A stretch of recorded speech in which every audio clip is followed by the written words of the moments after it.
Hello नमस्ते, आप सबका स्वागत है यूएमए स्टडी ग्रुप में। इस वीडियो में हम जानेंगे पेरिस एग्रीमेंट के बारे में। पेरिस एग्रीमेंट यह हुआ था फ्रांस की राजधानी पेरिस में जलवायु परिवर्तन को लेकर। देखो, जलवायु परिवर्तन जब पृथ्वी की औसत तापमान में वृद्धि होती है तब जलवायु परिवर्तन होता है। इससे ग्लेशियर पिघलते हैं। पृथ्वी की औसत तापमान बढ़ने से बहुत सारी प्राकृतिक आपदाओं के आने का खतरा भी बढ़ जाता है। तो इसके बारे में विचार हुआ और ये जो समझौता है ये हुआ। अब यहाँ पर हम बात करते हैं पेरिस एग्रीमेंट की, पेरिस समझौते के बारे में। तो क्लाइमेट चेंज पर लगातार बढ़ती चिंता के बीच साल 2015 में नवंबर दिसंबर की बात है, 195 देश एकत्रित हुए। लगभग सारे देश इसमें एकत्रित हुए और वहाँ पर ग्रीन हाउस गैस वो गैसें होती है जो पृथ्वी की औसत तापमान में वृद्धि करती है।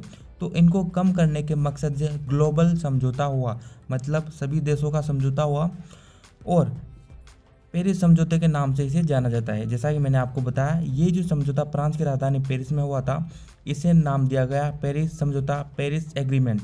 अब यहाँ पर पेरिस एग्रीमेंट की बात कर रहे हैं तो आपके दिमाग में ये प्रश्न आएगा कि इसमें हुआ क्या। देखो, इसमें हुआ ग्लोबल तापमान में बढ़ोतरी।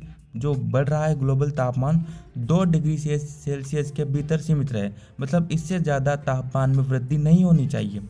और जमा हुए ज़्यादातर देशों ने इसके लिए लिखित अनुमति दे दी। पेरिस संधि पर शुरुआत में ही 177 सदस्यों ने हस्ताक्षर कर दिए। जैसा कि मैंने आपको बताया था, 195 देशों ने इसमें भाग लिया और शुरुआत में ही 177 सदस्यों ने इसमें साइन भी कर दिए। तो ये काफ़ी बड़ी बात है। अब यहाँ पर हम बात करें पेरिस समझौते की। अब आपके दिमाग में ये क्वेश्चन आएगा कि पेरिस समझौता हो चुका है, फिर भी जो फॉर एग्जांपल चाइना है, अमेरिका है, तो ये तो जो कार्बनिक पदार्थ है इनका दोहन खत्म नहीं कर रहे हैं, लगातार इनका दोहन बढ़ता ही जा रहा है। तो पेरिस समझौता उतने प्रभावी तरीके से लागू नहीं हो सका क्योंकि इसके सदस्य देशों पर निर्भर था। जैसा कि मैंने आपको बताया, क्योंकि ये चाइना पर डिपेंड करता है वो कार्बन की कितनी कटौती करता है, यूएसए पर डिपेंड करता है। और बाद में जो है यूएसए इससे काफ़ी नाराज़ भी हुआ और डोनाल्ड ट्रंप ने इसकी सदस्यता त्याग दी। अब यहाँ पर इसके बारे में बात करते हैं, अमेरिका इससे बाहर क्यों हुआ। जैसा कि मैंने आपको अभी बताया, चाइना जो है अपने ग्लोबल कार्बन जो एम्बिशन है उनको बढ़ा रहा है, लगातार बढ़ा रहा है फैक्ट्रियों से। तो अमेरिका इससे काफ़ी गुस्सा है। अमेरिका, आपको पता है, डोनाल्ड ट्रंप के टाइम पर काफ़ी एंटी चाइना था अमेरिका। तो इस वजह से बाद में कि ये यूजलेस है, ये समझौता, इसका कोई मतलब है नहीं, तो इस वजह से अमेरिका इससे बाहर हो गया। देखो, हालांकि अभी जो जो बाइडेन आए हैं वापस इनमें शामिल हो जाएगा अमेरिका। अब यहाँ पर एक और पॉइंट आता है एनडीसी को लेकर, राष्ट्रीय जलवायु कार्यवाही योजनाओं, इसे हम बोलते हैं एनडीसी, जलवायु कार्यवाही योजनाएं। इनमें देश ग्रीन हाउस गैस उत्सर्जन में कटौती करने के लिए अपनी योजनाओं, अपने जो भी देश के अंदर योजनाएं निकलती है उसकी कार्यवाही के बारे में जानकारी पेश करता है ताकि पेरिस समझौते में निर्धारित लक्ष्य हासिल किए जा सके। तो ये जो इस प्रकार की योजनाएं होती है इन्हें हम बोलते हैं एनडीसीज। देखो, यहाँ पर हम बात कर रहे हैं जलवायु परिवर्तन की, तो इसके बारे में जानना काफ़ी महत्वपूर्ण है।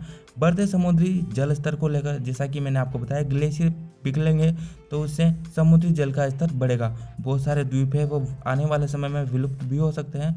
मौसम के बदलते पैटर्न ने हजारों लोगों के जीवन को प्रभावित किया है, तो ऑब्वियसली इससे मानव जीवन प्रभावित होगा। दुनिया भर में तमाम प्रयासों के बावजूद भी ग्रीन हाउस गैस उत्सर्जन में वृद्धि लगातार जारी है। ग्रीन हाउस गैसें बहुत सारे, for example carbon dioxide, carbon monoxide, बहुत सारी ऐसी गैसें हैं जो ग्रीन हाउस इफेक्ट पैदा करती है, यानी कि ग्लोबल जो टेम्परेचर है उसमें वृद्धि होती है इन गैसों से।